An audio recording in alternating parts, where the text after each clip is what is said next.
Notre invité du jour, Jean-François Faure, président fondateur de Veracash, une fintech qui propose une monnaie complémentaire basée sur l'or. Bonjour Jean-François. Bonjour.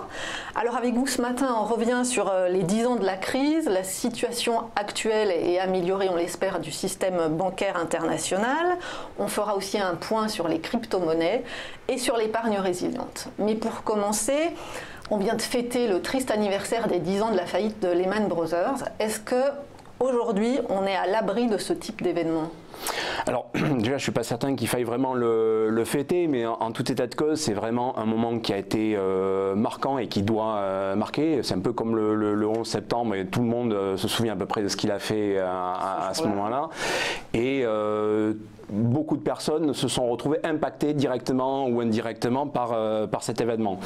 Après, la problématique, c'est que globalement, les remèdes que l'on a mis en œuvre, pour la plupart, sont souvent le socle des prochaines crises que l'on pourrait connaître. Donc, quelque part, on a voulu préserver un système qui est très efficace, très complexe. Est-ce que quelque part, il n'aurait pas été préférable de mettre en place quelque chose peut-être de moins complexe, mais peut-être de plus pluriel? Vous voyez, aujourd'hui c'est le contraire, c'est plutôt des grosses banques, les petits acteurs ont plutôt tendance à disparaître ou se marginaliser. Donc aujourd'hui notre système financier et bancaire, c'est un petit peu l'équivalent d'une forêt de pins, tout se ressemble, tout est imbriqué et la moindre étincelle pourrait enflammer l'ensemble. Donc, voilà. Mais est-ce que les progrès qui ont été réalisés, quand même, il y a eu des progrès, des améliorations en termes de sécurité, de solvabilité, de liquidité, ça signifie qu'ils sont insuffisants, ces progrès? Alors ces progrès sont énormes si on prend le cas strict des banques, puisque aujourd'hui les fonds propres sont renforcés, les modèles économiques sont peut-être mieux maîtrisés et se retrouvent être un peu moins potentiellement en danger par rapport à des produits tels qu'on a pu les connaître par le passé. Mais pour autant l'ensemble devient extrêmement complexe. Alors c'est vrai qu'on a créé des chambres de compensation, mais rien ne dit que la prochaine crise n'affecterait pas une chambre de compensation. On a une union bancaire qui supervise le monde bancaire. Pour autant, les banques de dépôt ne sont pas nécessairement touchées. Donc moi, j'ai plus l'impression aussi que les États ont grillé leur dernière cartouche dans la période 2008-2011. Donc ce qui fait que les dettes d'État d'un côté se sont renforcées pour aider les fonds propres des banques. Donc voilà, on peut être sur un système où on sera en train d'installer les dominos. Peut-être que pris individuellement, chaque domino est très beau, très fort. Pour autant, il y en a un juste derrière qui n'attend que de le pousser pour peut-être le faire tomber. Donc, c'est aussi le risque de la globalisation, ça. Oui, certainement, et c'est peut-être d'ailleurs ça qui nous touche aussi. Je prends l'exemple ne serait-ce que des États-Unis, où aujourd'hui peut-être que les banques européennes par rapport aux banques américaines, et ça c'est peut-être une nouveauté depuis ces 10 ans, c'est qu'on est presque entre guillemets colonisé. Aujourd'hui vous êtes une banque européenne, française, vous allez avoir des comptes à rendre par rapport à ce que vous pouvez faire par exemple avec l'Iran. Enfin, moi personnellement ça me choque. Là justement, il me semble qu'à l'étude, il y a justement un moyen en tout cas qu'essaye de mettre en place la France et d'autres nations pour contourner cet embargo. Oui, alors en fait là on touche à quelque chose finalement qui est le shadow banking,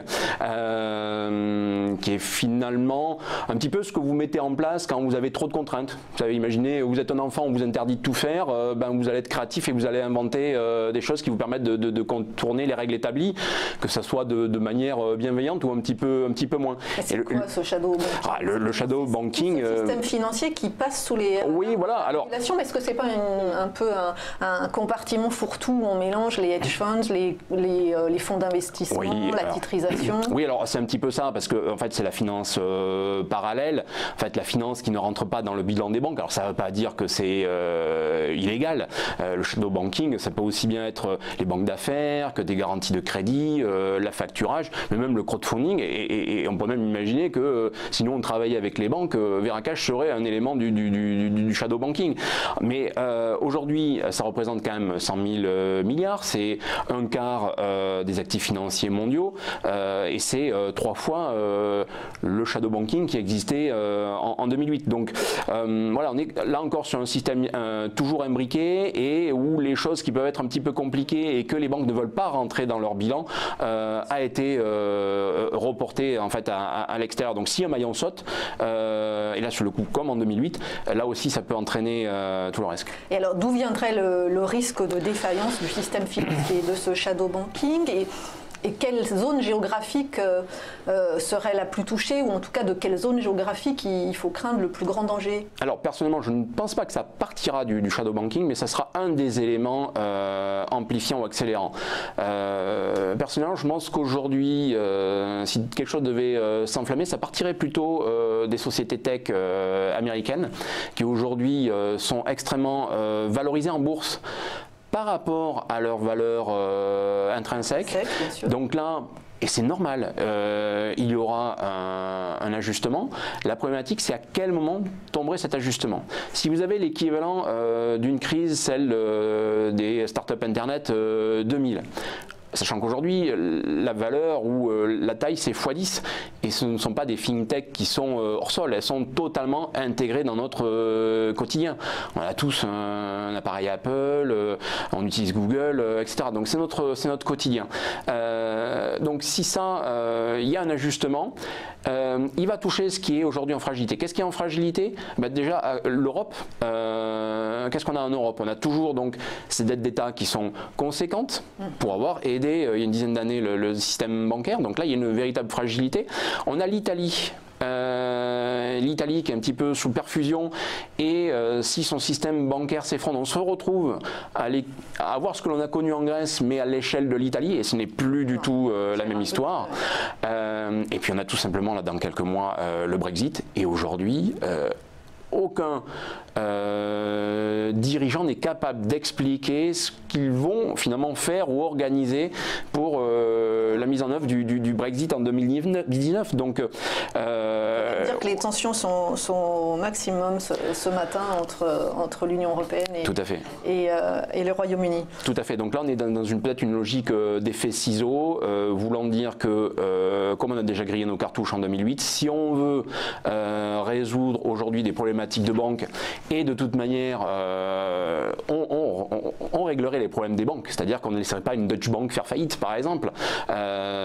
Donc forcément, on injecterait des liquidités qu'on serait obligé d'émettre de manière massive, et là, on retrouverait peut-être quelque chose qu'on n'avait pas connu depuis des dizaines et des dizaines d'années, que serait l'inflation importante. Et alors, vous dites que le danger viendrait des sociétés tech. Vous ne pensez pas que le danger puisse venir des crypto-monnaies et des piratages observés sur nombre de plateformes, notamment asiatiques? Ouais, alors les crypto-monnaies, bon, on peut tous avoir des avis divergents sur le sujet et de manière absolument légitime.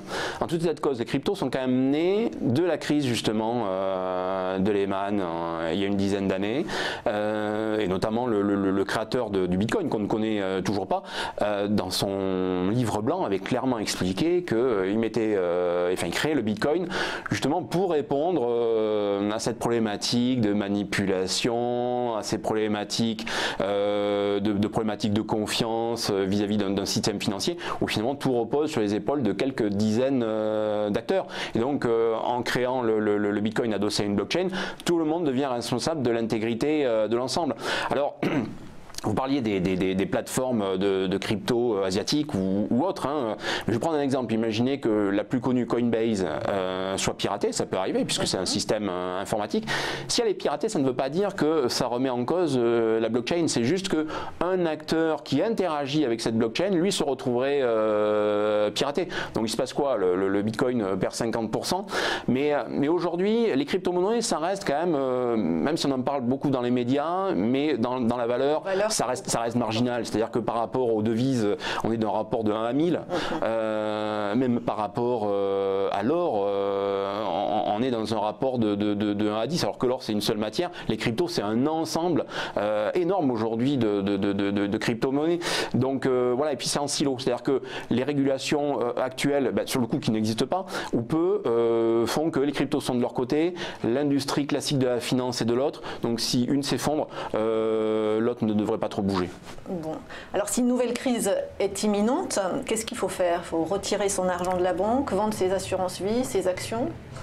Bon, alors, une crise, il va en arriver une, et l'image que je prends, c'est un petit peu comme par rapport à la vitesse sur la route. Si vous imposez du 0 km/h, vous aurez 0 accident. Donc vous faites disparaître la finance, il n'y aura pas de crise. La crise est liée à l'industrie de la finance, mais on n'a pas envie de revenir au Moyen-Âge. Donc il n'est pas question de s'enterrer. Par contre, est-ce qu'il est nécessaire d'avoir sur un compte bancaire plus que ce dont on a besoin de manière courante?